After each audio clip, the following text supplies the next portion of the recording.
Hey guys, and welcome to the Kurima podcast, where we talk about business, finance, entrepreneurship, and real estate. I'm your host, Jason Kurima, and I have a very special guest today, Robert Gust. Hey man, it's great to have you today. Hey buddy, I appreciate you bringing me on the show. It's one of these things that I've been wanting to do for a minute. Haven't had a chance to actually meet you in person, so it's cool to be here, see what you got going on, man. I'm impressed. So Thank you. Awesome. I appreciate it. Yeah. Well, Robert is a fellow real estate investor, and he's doing some big things. So I'm excited to hear about your journey and how you got started. So, go ahead and kind of tell us how you got started. You were telling me earlier that you had a government job and that you were doing really well with that, but you knew that wasn't really your dream. So let's dig into that. Yeah, so it actually goes back a little bit further than that. So I was actually born to a 16-year-old mother. So obviously that came with some challenges, right?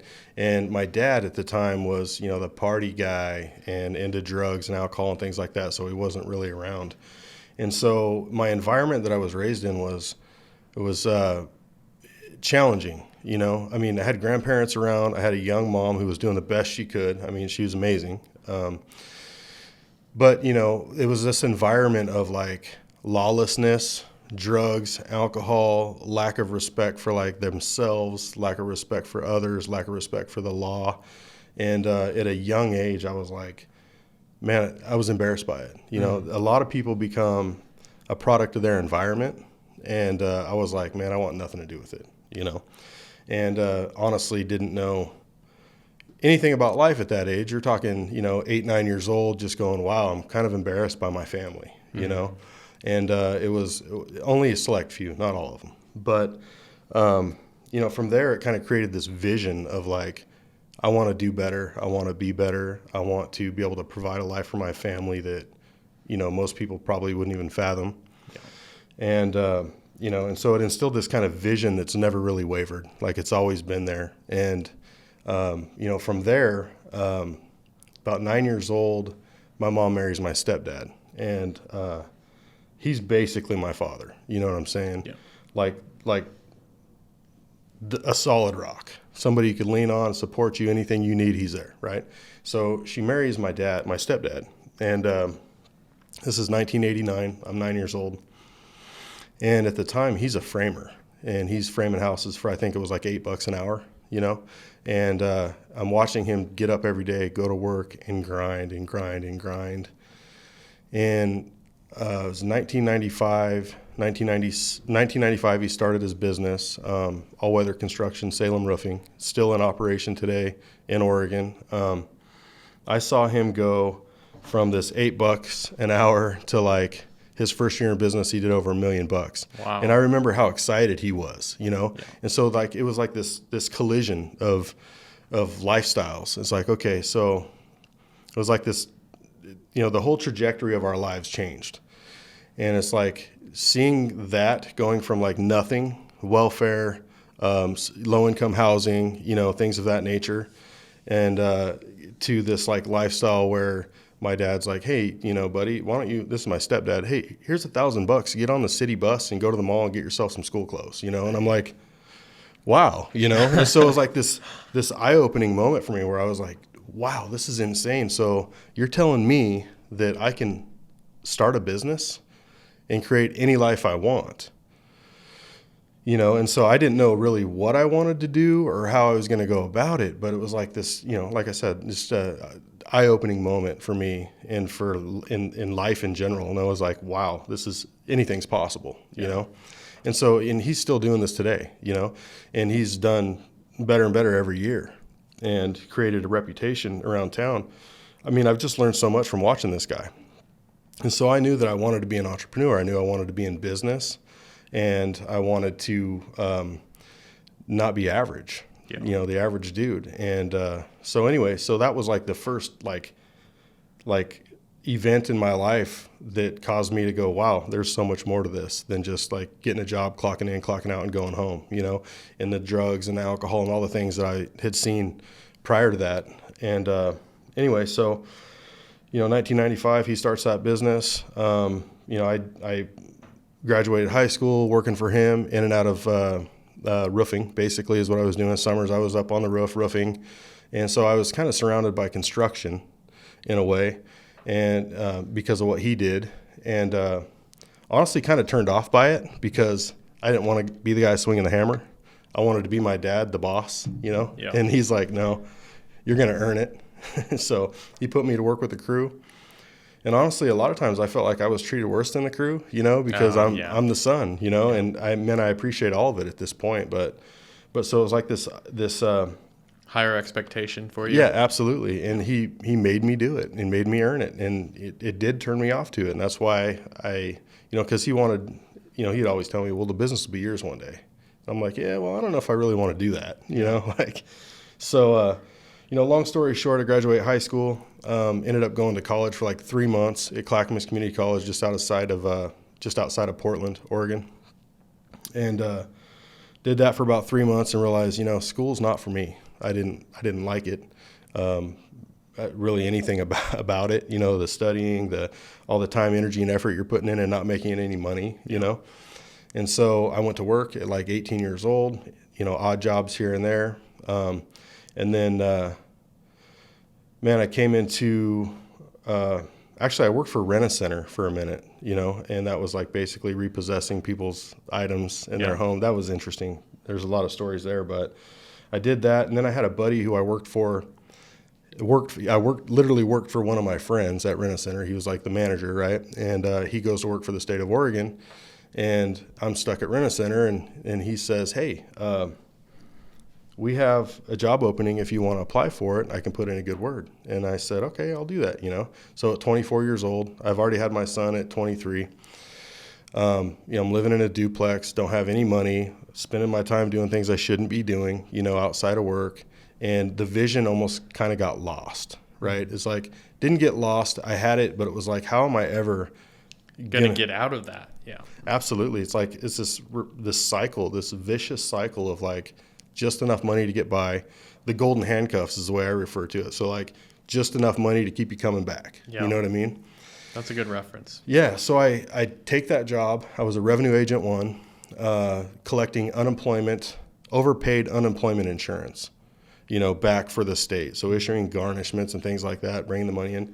Dude, it paid me like $1,700 a month, and I was broke, and my dreams were just like dwindling, and but I always knew that real estate was something that made a lot of money because all the guys around me that had money were in real estate. Like, you'd bump into an old guy, he's wearing a Rolex and a big fat ring, and hey, what do you do? Oh, I do this and that. I'm a landlord, basically. And so I always knew real estate was something I wanted to do, but didn't really understand how to go about doing it, right? I was a renter, And so long story short, I went to work for the state of Oregon at 24, making nothing. And up until September of 2022, I worked there. So it was like 19 years almost. And I treated it somewhat like the corporate ladder. I realized that with the state or with government, you don't have to have the education. You have to be experienced. And so I would get the experience, apply for a new job, get the experience. And so when I left there, I was making over $100,000 a year, but that was it. It was capped out. And spending 16 years in a cubicle was like, it was rough. Yeah. You feel like a caged animal, and being a real conservative that I am in that kind of woke liberal environment, working for the state of Oregon was a challenge. I was kind of the black sheep. Yeah. But I still managed to make it happen. Applied for those jobs, got them, this and that. And then, fast forward to 2021, I'm at the state of Oregon. I'm kind of tapped out in my pay scale, and I was like, okay, what do I do next? And they're like, well, we have Leadership Academy. You can apply for Leadership Academy. And in order to get like a job managing a unit or like become a director of a program, you have to have this Leadership Academy thing that they push on you. It's their training for their leaders, right? So I applied for that, wrote an essay, got accepted, and went through Leadership Academy. And it was like this was another one of the turning points of my life, because it was like this liberal indoctrination camp where they're like, you know, like America's systematically racist and it's all colored people teaching, right? Whatever, right? But they're beating on all the white people in the room, like literally, okay? So I did that, passed it, graduated, and then I immediately filed 2 formal complaints with the state of Oregon, right? And so there was this rub there. It's like, dude, I am not living the life that supports my core values or my beliefs. Mm-hmm. And this job is eating at my soul, you know? And that was 2019, I think, or 2019, because then COVID hits 2020. And then this just kind of adds to the, you know, the rub, if you will, where they're like, okay, you're going to be mandated now to work from home. COVID's in the air. You're going to work from home. My wife was working for the state of Oregon, so she was working from home, and our kids were like forced into the home to learn. And so here we are, you know, in our offices at home, kind of, because they weren't really set up that way.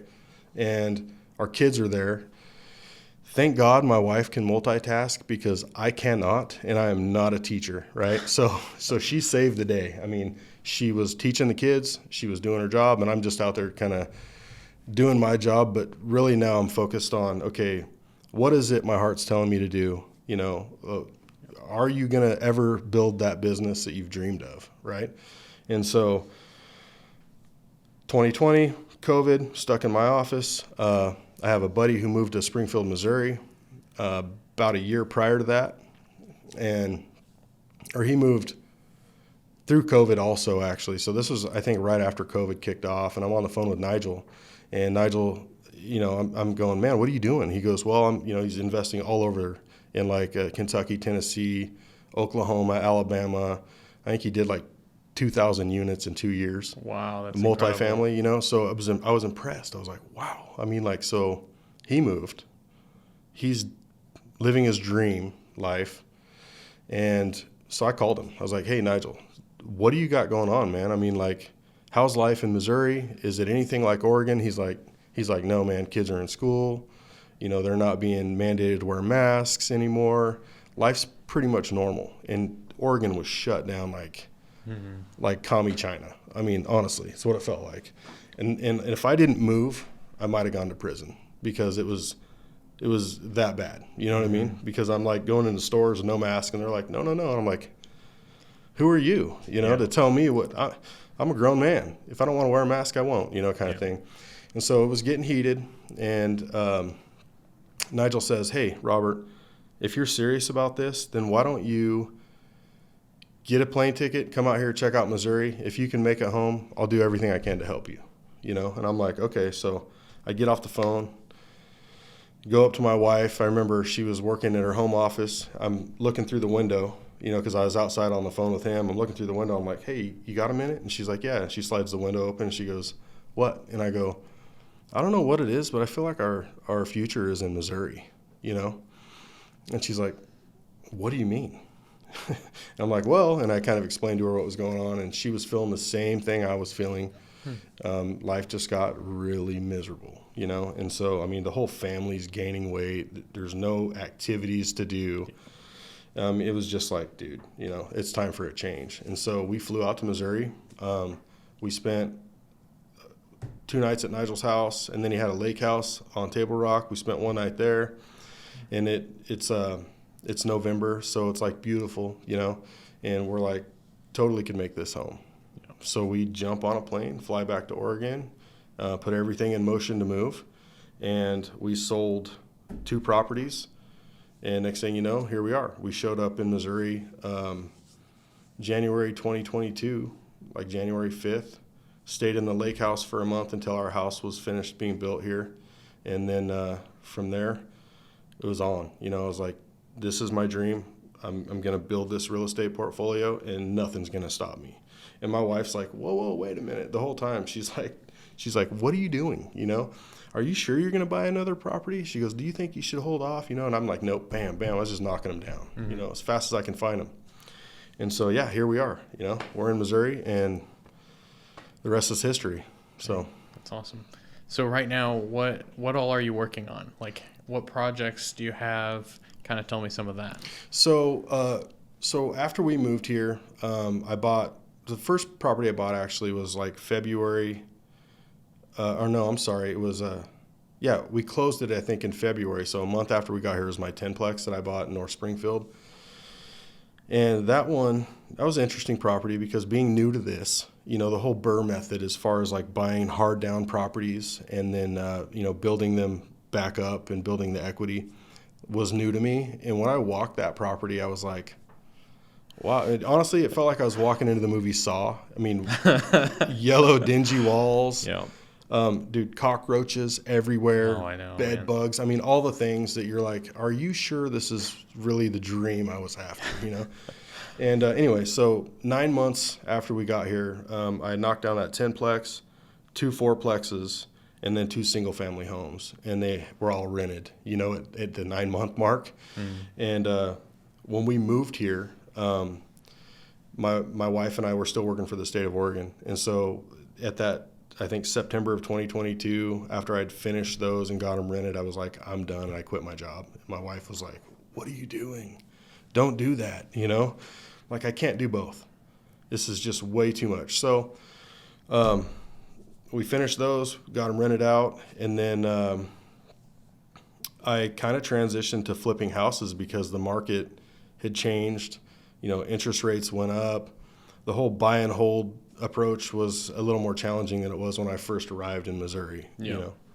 So that was kind of the deal. After joining a mastermind and getting a little, the mentoring aspect of it, I hired Keaton Hoskins as my mentor through Limitless Society, and he kind of put me in this trajectory of like flipping houses, and so that's kind of where I'm at now.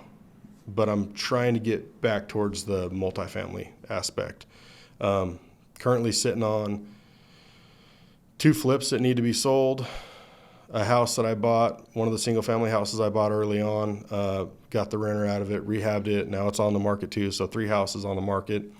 And I got a flip that I'm currently working on. So that's kind of where I'm at right now. Yeah. I'm in a very similar boat. Have 2 houses. One of them just needs cleaned and it's basically ready to put on the market. And I have another one on the market. Have a flip that's going to be done in a couple months. And then have another one that we close on in the next 10 days or whatever. So a very similar boat. It's kind of funny. Yeah, it's crazy. Yeah. And, it's funny that you mentioned like South Carolina and the acreage you want to buy. I mean, these are all things my wife and I are talking about. She wants to be in South Carolina. She loves the beach. She loves Nicholas Sparks, Yeah.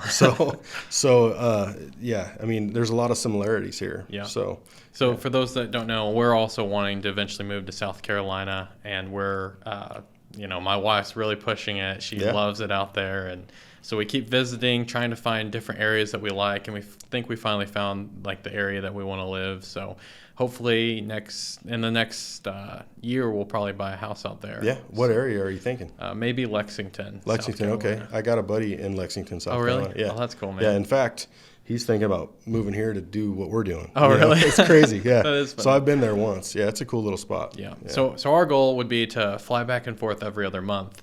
And because I have operations and business here, and so it kind of makes sense. And then I want to start investing out there as well. So. Yeah, I mean, you can invest anywhere you want. That's the amazing thing about what we do. You can go anywhere. It just so happens though that like Missouri, I don't know anything about the South Carolina market, but like Missouri is, people out here are saying, oh wow, these things are expensive. Well, go back where I came from. Yeah, it's a huge difference, dude. We're about, I'd say, 30 to 40 years behind times here. Yeah. You know what I'm saying, with respect to the cost of real estate and property. Yeah. So, I mean, you can't touch a little 3-bedroom house, in the worst area for less than $350,000 in Oregon. Yeah. So, there's a lot of opportunity. Mm-hmm. So what method are you using? Are you just hiring contractors, meeting with them, going over your prices, or how do you structure your deals whenever you're working with a contractor or whatever? So, it's been a huge learning curve with respect to contractors and, and how I pay them, and a lot of lessons learned, as you're probably well aware. initially when I came out here, I had a contractor. I mean, long story short, the guy I followed out here, Nigel, his wife had a property management company. Okay. And then that property management company had in-house everything. They say that, okay? But usually it's not the case. So I trusted them, was writing them $80,000 checks up front, to do projects, which you don't do ever. If anybody ever asks you for money up front, fire them on the spot, because that's always a bad deal in the end. I don't care who it is, But, I was hiring contractors, and just recently, as of I hired a guy probably about 6 months ago to work for me, solely for me. And he was doing things kind of on his own, but you know how it is when one guy is working, it's just a slow moving process. Yeah. So my goal was to build teams and eventually have, 6-7 teams of my own and flip houses, and also do the multifamily side of things. But, that's something that takes a long time to build. I mean, to find guys that are trustworthy, that want to show up to work, and that you can send out on a project and not have to babysit them. But so recently I hired 3 more guys. So I got my own crew now. I got the one dude that I hired initially. He's kind of the foreman of the crew, if you will, or the lead, right? And then 2 other guys that have pretty much his same abilities. I mean, these guys can plumb, they can wire, they can frame, they can do it all, top to bottom. And so as of lately on this last project, I got my own crew, and that's a lot cheaper. It's a little bit more of a headache because you're kind of, you're babysitting guys. Yeah. But it's cheaper. I mean, on average, I think I was paying contractors anywhere from $5,000 to $7,000, $8,000 a week, for payroll, labor, and materials, right? Yeah. And now it's $4,500, $5,000 maybe, and Austin runs out and he gets all of the materials and he brings them back. He knows exactly what they need. Early on, I was the guy that was the material guy, and I'm sure you've been there. Yeah. You come back, they're like, that's not what I need. Yeah. And then you spend 2 or 3 more hours at Lowe's waiting for everything to be loaded up when it should have been done sooner.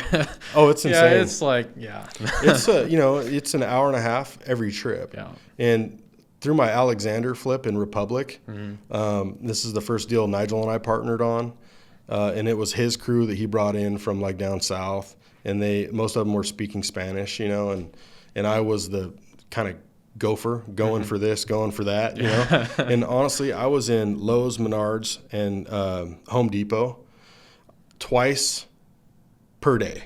Jeez. Each one of those. Okay. Yeah. And I okay, we're done. That's a full work day. Just at those 8 hours. Yeah. My back was killing me. Yeah. I'm not even swinging a hammer, but loading materials, unloading materials, getting to the job site, realizing that, we didn't get this, we need that.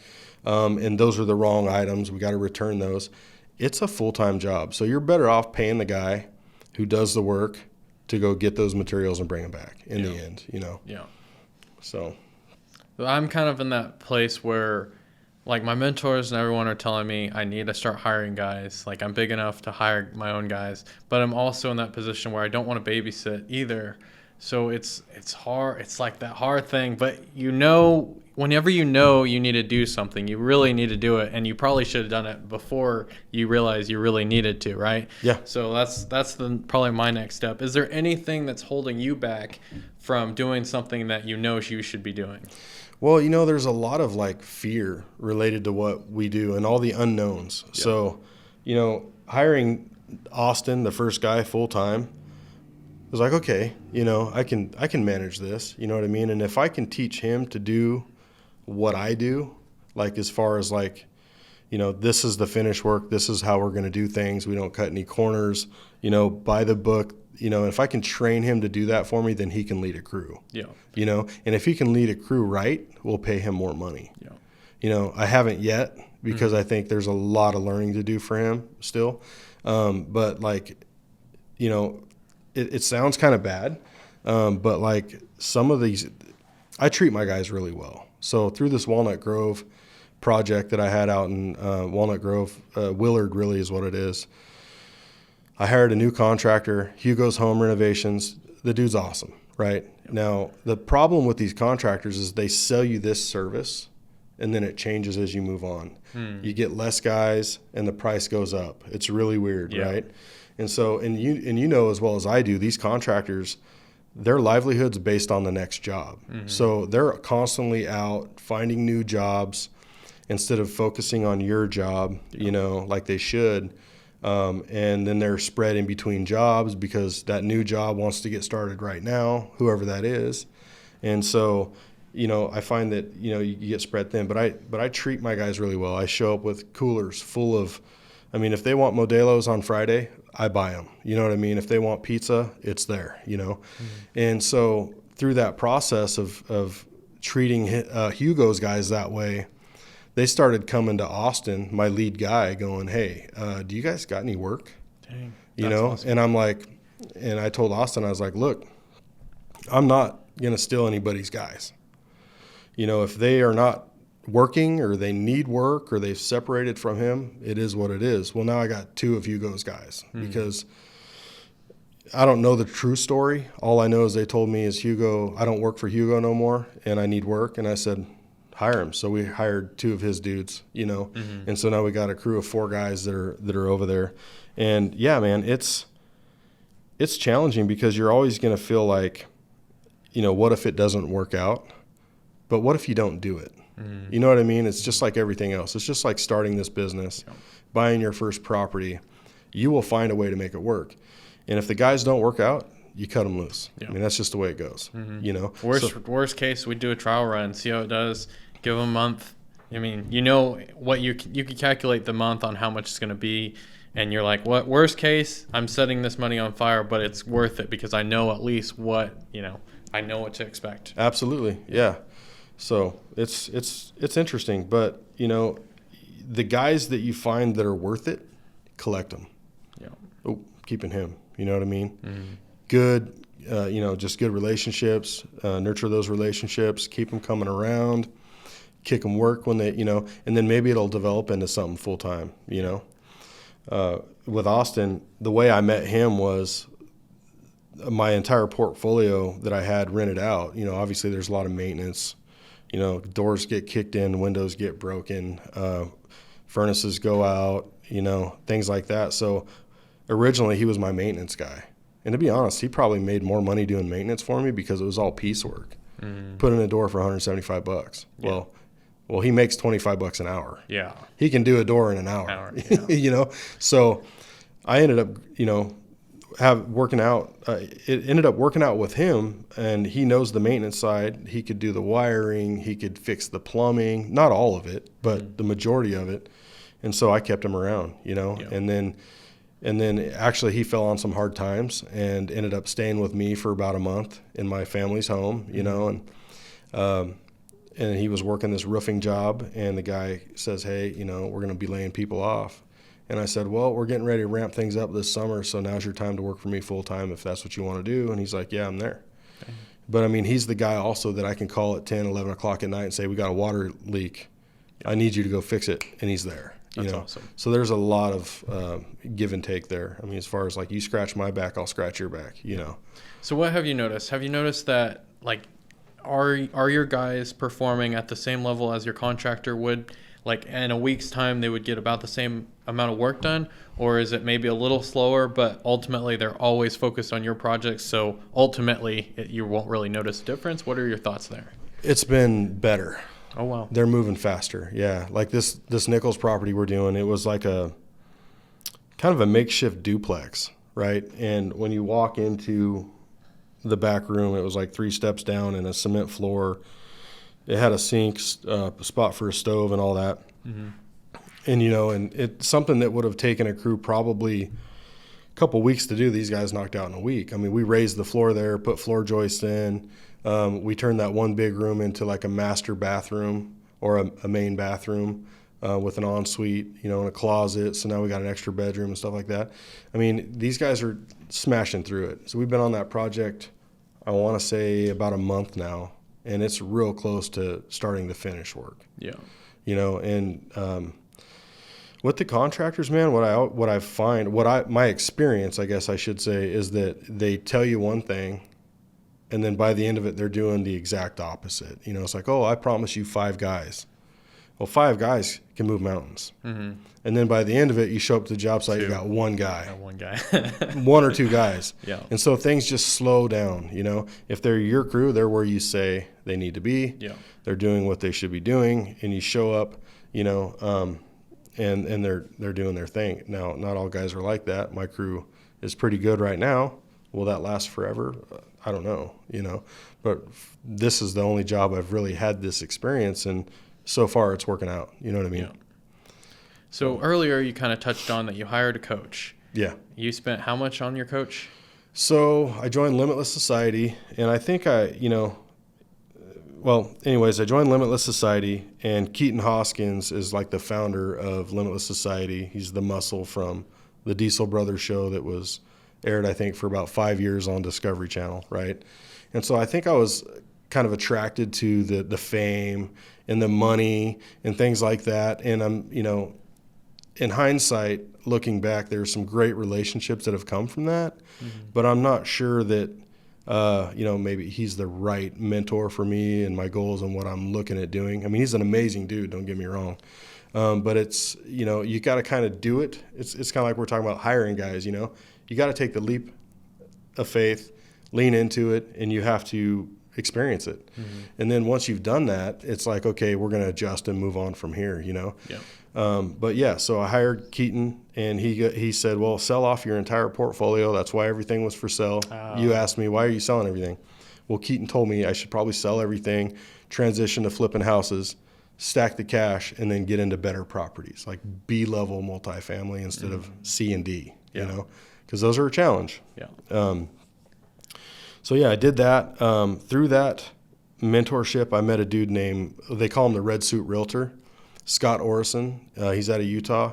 I mean, I'm pretty sure that's why I joined Limitless, was to meet this dude, you know, is because he is just a stud, man. I mean, now he's not doing, he keeps telling me I need to get my real estate license and I need to work on helping other people flip houses and this and that. And he's kind of guiding me in that direction. One of the biggest, I think, lessons that I've learned is don't let people detour you. You know what I mean? You know what your goals are. You know what you're good at.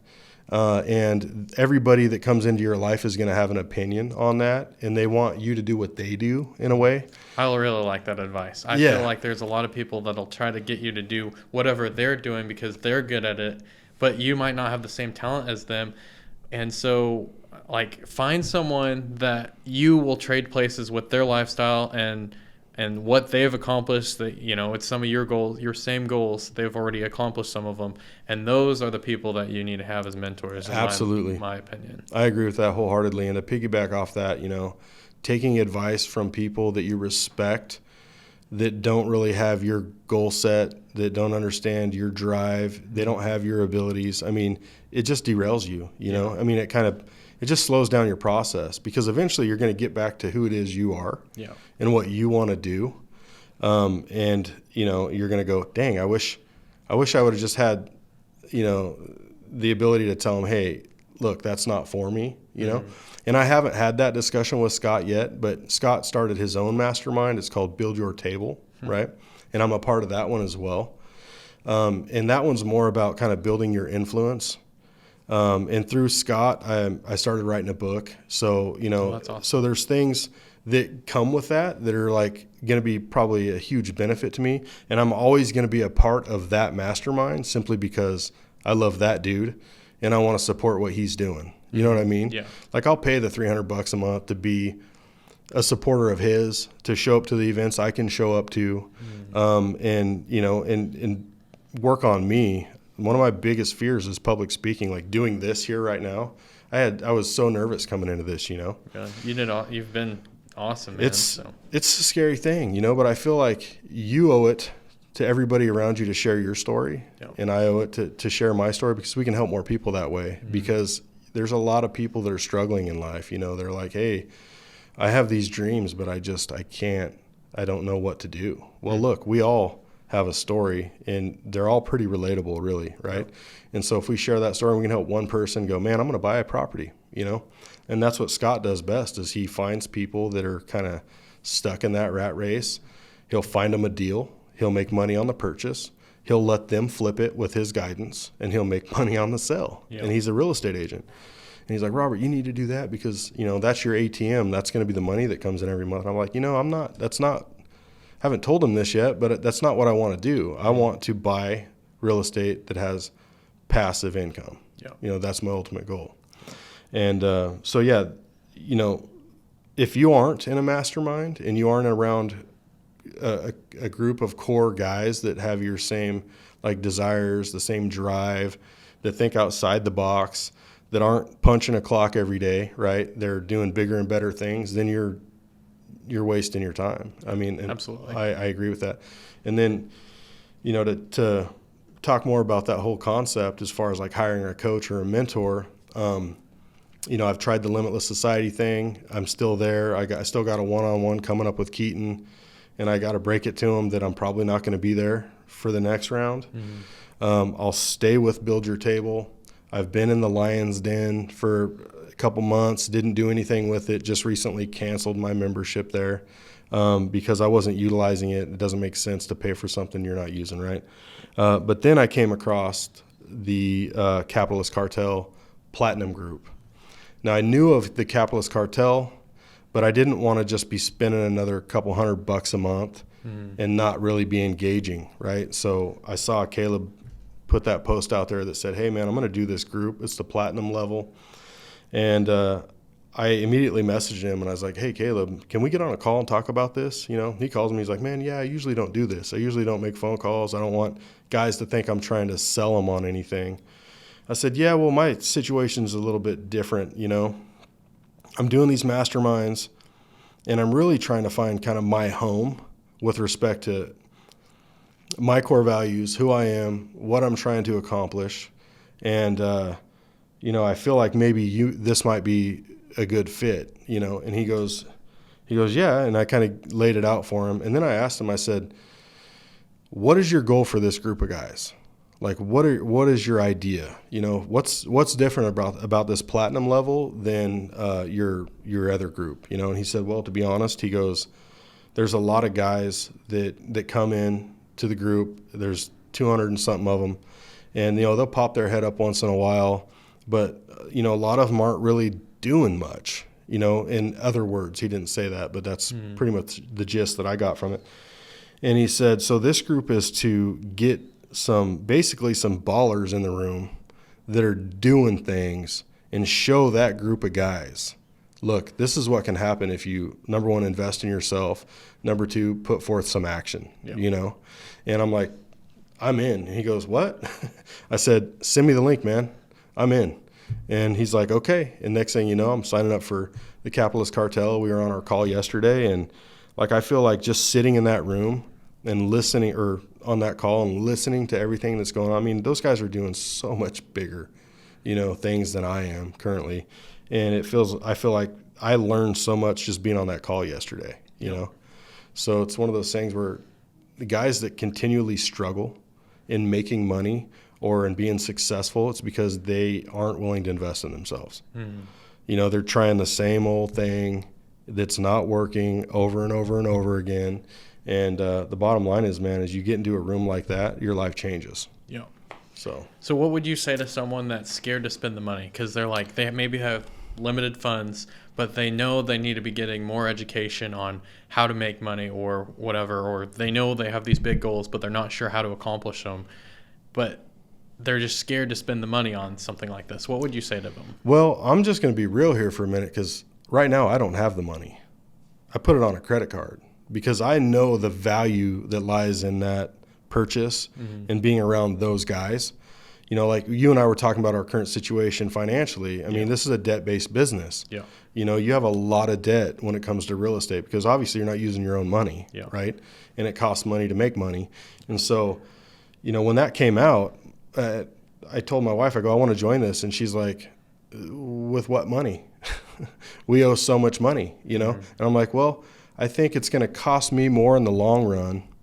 We're at this pivotal, it's like this moment in time where it's like, okay, we can choose to continue to rely on the same methods, which I'm an inexperienced real estate investor for the most part. I've been doing it for a couple of years. I've learned a lot and we learn every day. But these guys have way more experience than I do. Mm-hmm. And so if I have a problem in my business, I can say, hey, Caleb, what do I do here? Like, what's the best case scenario? Like, for example, I was going to sell that 10-plex, right? And Caleb goes, well, let's talk about the numbers. Where are you at on it, this and that? And he goes, it might be wise just to keep it because it looks good on your balance sheet and you're more bankable with that asset that's producing income than all these flips you're doing, like you and I talked about, where they're taking money now and that return isn't really guaranteed until we're cashing checks. Yeah. And the banks see it as not that great on your balance sheet and everything. Like, they don't see it the way that me and you would look at it necessarily. So, yeah. And that's kind of we were talking about how that's kind of been my struggle anyways with banks. Right? Yeah, absolutely. Because then you get kind of pinched by the banks and they got a tight collar around your neck and they're like, no. And you're this dreamer that wants to go. And now you're limited. Yeah. So I took his advice. I took it off the market yesterday. I'm going to sit on it. I got another 4-plex that I own with Nigel that I may figure out how to just get the other half of that. Mm-hmm. Even though it might not make sense financially now on paper, in a few months when it's actually cash flowing, because that one's been kind of a pain in our rear. We're writing checks every month. Yeah. But it's because we didn't really do the rehab correctly. And there's a lot, I could get into that. It's a whole nother story, but I didn't have a whole lot of control over that. In the beginning, I was only 25% ownership in that. And I renegotiated that to 50% because I put in a lot of work. Yep. I was over there putting windows in myself, And so anyway, long story short, if you don't have the money now, you're never going to have it. So pay the fee, get in the rooms, and watch what happens. I mean, that's, I got a couple guys that I mentor now, just I feel sorry for them. It's like, wow, they're always struggling. But they also don't really take advice like they should. You know what I mean? Like you give them this information and then they pop up on social media asking the same question to a group of people they don't even know. Yeah. And it's like, wait a minute, why did we talk about this? And why did I give you my time, energy, and effort if you're not going to take my advice? Mm-hmm. So there's certain people that are going to understand it and certain people that are not. I think I posted something. One of the guys in the group, I think he's 20 years old, was on the call yesterday. Man, he's impressive. Like 20 years old. And you're in this group paying $850 a month, and he said that was the cost of his mortgage. Yeah. And he only pays himself about that much per month out of his business. Yeah. And so, these older guys could learn a lot from a guy like that. Mm-hmm. But then he also, you look in his comments and you see people kind of beating him up over it. It's like, well, you're always going to have those naysayers and stuff. But the bottom line is come up with the money, get in the groups. Otherwise, you're at a standstill, It's like being a lone wolf and trying to take down a herd of elk, The bottom line is it doesn't work, So it's interesting that you said that about the mentor stuff. Someone that I was kind of coaching, they were asking me, like, what do I look for in someone that's wanting to get coached by me or mentored by me? And I basically said the same thing, is like, if I'm going to spend the time, then like I would like to see like the effort that you're putting in. Like, honestly, how it should be is you want to impress your mentor. That's how I am with my mentors. Like, you want to go out and take action, massive action, and make a big impact compared to, someone else that he's giving advice and they're just barely kind of peddling around. Yeah. Yeah. I mean, to a fault sometimes. Like, for example, with Keaton, the advice that he gave me sounded great, at the time. And it's like, yeah, I can do that. And he's like, dude, if you do this, this, and this, you'll be sitting on $1 million in 18 months. And I'm like, I'm there. I'm all in, And that's the way I roll. Like, if I'm going to pay you for your advice, I'm taking it. And if you're going to give me advice and you're living the lifestyle I want to live, I'm taking it. Yeah. But, I've messed up a lot by asking, like, for example, my stepdad, right? Love the guy to death, respect him highly. But asking him for advice is probably not the best idea because he's a contractor, right? And his goals and his desires and all those things are different. His abilities are different, And so for many years, I would take advice from people that I respect and then in the end be like, well, that kind of cost me some time. I could have been doing this, or this. Only what you're capable of. Yeah. And if that guy that's giving you advice isn't doing that, or, living the lifestyle you want, then don't take his advice. Yeah. Say, I appreciate the information, and move on, Yeah. So in my post, I talk about believe in yourself a lot. It's usually my hashtag. To me, it's like you have to believe in yourself because you have such big goals and you want to hit them. So you have to have that confidence and believe in yourself. So what does that mean to you? So believing in myself, really, it's something that I've struggled with because, when you come from like a state government environment, that's not what they teach. Yeah. It's for the collective, right? Mm-hmm. You're a social worker. You're helping other people. It's not, you need to be selfish, right? In your thoughts, in your dreams, in your desires, because if you don't, they'll get watered down real quick. Mm-hmm. But, the confidence, having no fear, because I was like, what I didn't know was always like a big fear, right? Yeah. But what is that fear? It's nothing, all right? Have you ever heard only fear will hold you back, Mm-hmm.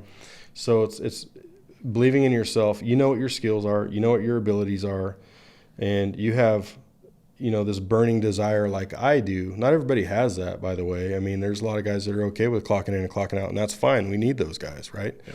But if you have this burning desire to be great, you're going to have to learn to believe in yourself. Yeah. And that is simply taking action and learning from your experiences.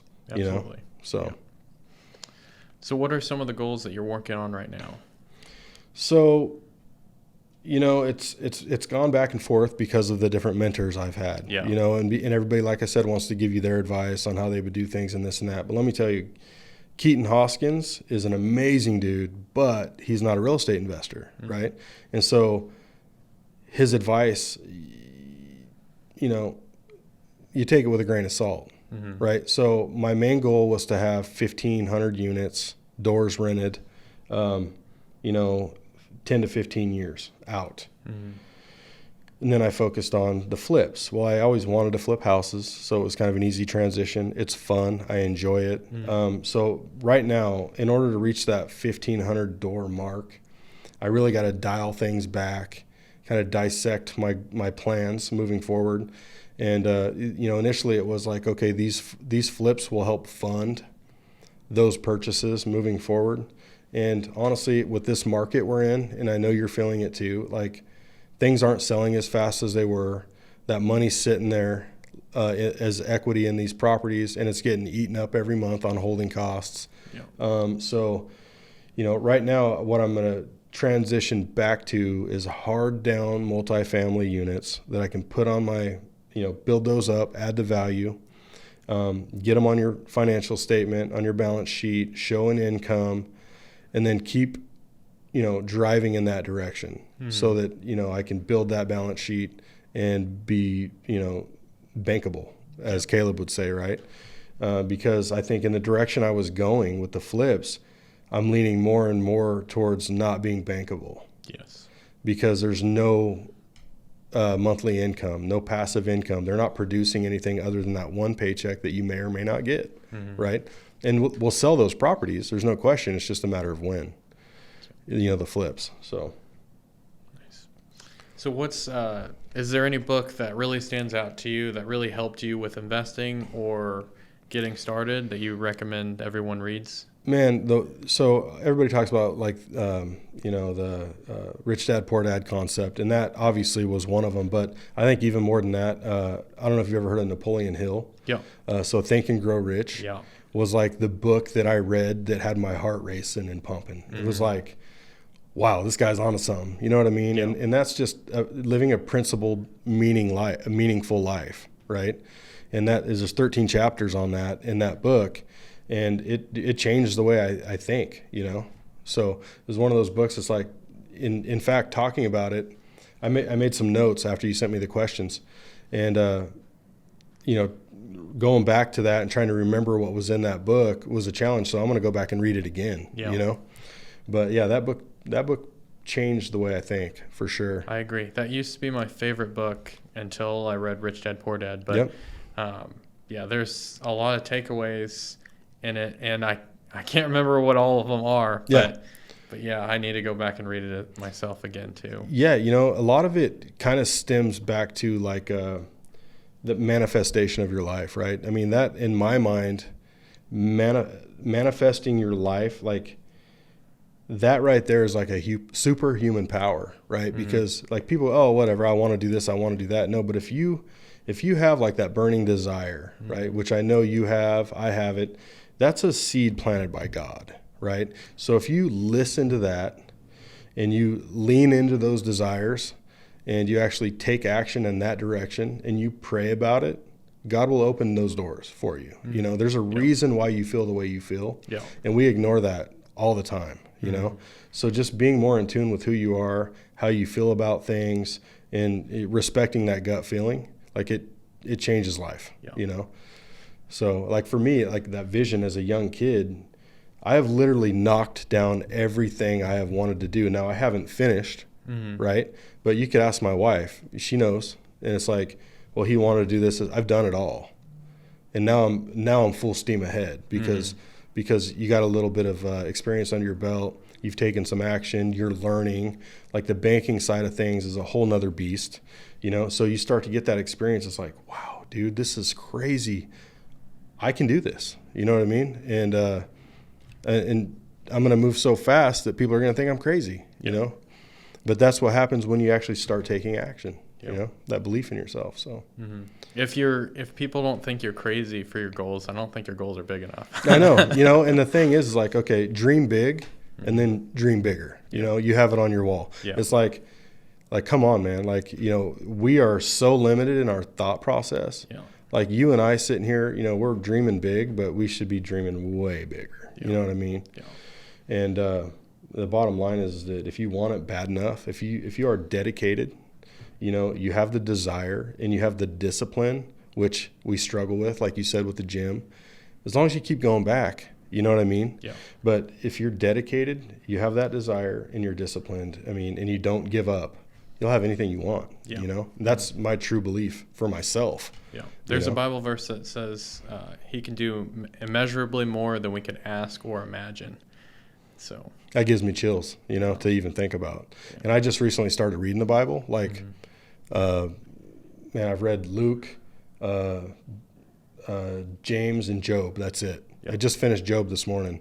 Nice. The book of, you know. That's a really good story. Talk about some trials and tribulations and, you know, going from this to nothing and then getting it back. Like, you went through hell, like literal hell. Yeah. So. Yeah. And, you know, he was being tested, you know, and he didn't give up and he came back to God and here he is, you know, like blessed beyond measure, more than he ever had, you know, and that's real. That's something that I don't take lightly. You know, I've actually recently started attending church for the first time in my life. Like awesome. I've gone to church, but never regularly. And now we're doing that. You know, I've started giving back to the church, money that I don't even have. Yeah. I'm giving to the church, right? I don't know if you have yet, but have you seen any like weird blessings that you usually wouldn't have, like any extra money that you usually like couldn't figure out where it came from or anything yet? Not yet, but dreams and like it sounds weird, man, but like whispers in my ear at night, like I'm praying about giving money to the church, right? I'm like, I don't have this money. I literally pulled it from my most expensive line of credit and I pledged, you know, such and such dollar amount to the church over the next 13 months, which is more than I'm making. You don't know where it's going to come from. Dude, I know where it'll come from because I'll borrow it if I have to. You know what I mean? But the bottom line is it's not really about that. It's more about like leaning into your faith. Yeah. And you know, it's one of those things where it's like, okay, I'm praying about it and I'm praying about it and I'm praying about it. And I really didn't know what to do this before I committed to that. And then I go to bed that night and I literally hear like somebody say in my ear, "You've been blessed, child." I'm like, whoa. I woke up and I immediately like shook my wife. I'm like, I just had the weirdest thing happen, you know? And I don't know, man, you know? So it's just, I'm a believer, you know? Yeah. And I've always had a relationship with God, but I've never actually followed Christ. And man, that's a main main priority for me right now in my life and my business, Yep. because I feel like if I carry the weight of this, we talked about it, it's stressful. Everybody wants to show the checks and all the facade of everything's perfect, but behind the scenes, we look great on paper, right? Mm-hmm. Yeah, but your pockets are empty. Yeah. You know what I mean? And that's the life of an investor. But, behind the scenes, things can be overwhelming. Like as far as like the money side of things, you can carry a lot of stress, but I honestly just wake up and smile about it and give it to God, man. I can only worry about what's happening right here, right now. Mm-hmm. I'm not promised tomorrow. Yeah. Shoot, I may not make it home when I leave here, right? Mm-hmm. So it's like, what are you going to do? You're going to have faith. You're going to move forward. And tithing and I think it's the only thing in the Bible that God challenges you to do. Like that's his challenge directly to you. So, and if you do it when you have nothing, I mean, mm-hmm. That's in the Bible too. They talk about the rich who give little, and the person who has nothing gives it all. Everything, yeah. And it's like that person's blessed beyond measure. Yeah, exactly. So if you're a true believer, it's something that I highly recommend you do. I don't care if you have the money or not. I don't. But it doesn't matter. Mm-hmm. Because I have goals. I have vehicles that can get me where I want to go. Now maybe not on our time frame how we would like it. Right? Because we want it right now. Yeah. But if you look at how long you've been investing in real estate and how long I've been investing in real estate, and with the little experience that I have, what I've created, it's really mind-blowing. Yes. And I couldn't do that without God. You know what I mean? Yeah. So it's one of those things, it's like, it wasn't just me, So, and, probably could do more even, but it's like you only know what you know, and you can only do what you can do, Yeah. So. Well, I'm proud of you, man. That's I appreciate really awesome. it, man. Yeah. So what struggles are you encountering, and what have you done to overcome them? You kind of mentioned several of them, but is there anything that, like, I guess it kind of goes back to that question, is there something that you should be doing but you haven't done it yet because you're scared to do it? Taking the leap of faith and hiring a crew, I think was one of them that I've just kind of overcome, and it's getting easier each week as I see that it costs me less and less money.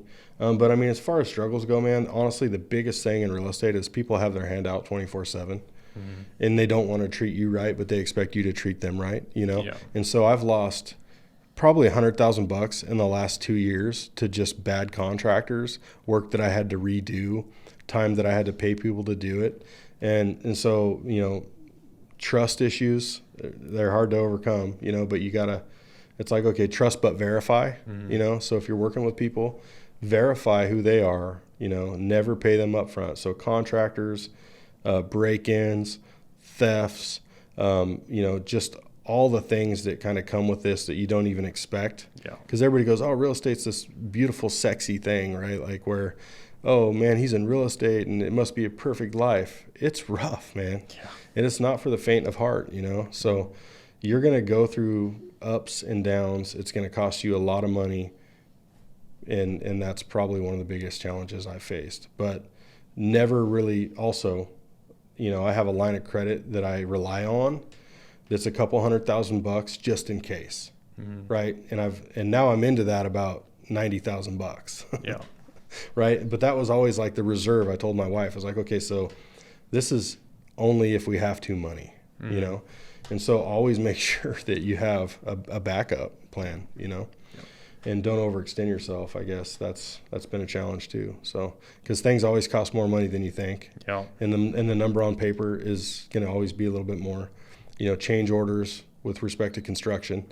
He wanted to do this, but now we're doing that. As you're moving along through your projects, you've probably noticed it's like, well, yeah, I want to change that about this. And it costs you more money, So dialing that back, trying to be like mindful of the type of property that I'm working on. Is it a rental? Is it a beautiful house on the south side in Springfield that's like going to bring in, top dollar, or is it this mediocre kind of dump on the north side, right? And so a lot of lessons learned there. Those are some challenges, and usually it's monetarily, like it affects me, monetarily. So, yeah. So what legacy do you want to leave? Man, so my why has changed so much. Like as I move through this, and even in the last year, it's like, man, I went to the DM Alliance thing, and I got a little taste of the fundraiser for Project Underground Railroad, right, and the human trafficking, and so I'm seeing all the ways that we can help other people with our money, and giving back to the church, donating to that. I mean, all these things. So my main thing really is I just want to be able to help people, man. Like in the beginning, it was Lambos and mansions, and I think those things will probably happen if you continue to do what we're doing. But being able to give back in a way that is meaningful and my kids can see that, and then, but probably even more so than that for me, and it's kind of selfish, is that, showing my children that you don't have to just like be average, right? And kind of a cool story behind that. So my daughter, she's 15, right? And she's going to Kickapoo High School there in Springfield, and she applied at 7 Brew to be a barista or whatever. And they gave her a question. And it was, who do you look up to and why? Or who inspires you? And I asked her, so what is it? And she goes, what's you, Dad? And I'm like, man, it makes me choke up talking about it, right? And I'm like, why is that? And she goes, well, you're living your dream. You've given up everything to move your family across the U.S. Anyway, so yeah, that legacy, man, being able to show your kids that you can have anything you want. Yeah. Do it. Absolutely, man. So, if you have the dedication and desire, you've got the seed that God's planted, water it. And they're watching me, and it's like, yeah. I mean, that's the legacy I want to leave. It's like, don't be average. Mm-hmm. So for my children, for my wife, for my family, I mean, if we can do this and our family members see it, what does that do for them? You know what I mean? It's like, yeah, you got those naysayers in your life, but it's like one of those things where it's like they're watching you from a distance. They may not say it. I mean, they don't like your videos. Yeah. You know what I mean? They don't comment, but they're watching. And, man, if you can just inspire one person to go live the life of their dreams, that's what it's all about. Absolutely. Yeah. Yep. How can people reach out to you? So let's see here. Robert C. Gust on at Robert C. Gust on Instagram and TikTok, and I just started the TikTok thing and just started the Instagram thing. So, just get moving on that, and then Robert Gust on Facebook. Okay. And then, do you have a final message for our audience? Final message. Again, if you have any desire in your life at all to be bigger and better, or you have dreams that you want to chase, lean into those desires, take some action, find guys that are doing it, surround yourself with them, and go do it. Because like I said, it's the dedication, the desire, and the discipline, and you can have anything in life you want. If I can do it, surely you can. You know what I mean? Yeah. And so go after it. That's awesome, man. Call me and I'll help you. You know what I mean? Absolutely. So thank you again for watching the Kurima podcast. We'll see you on the next video.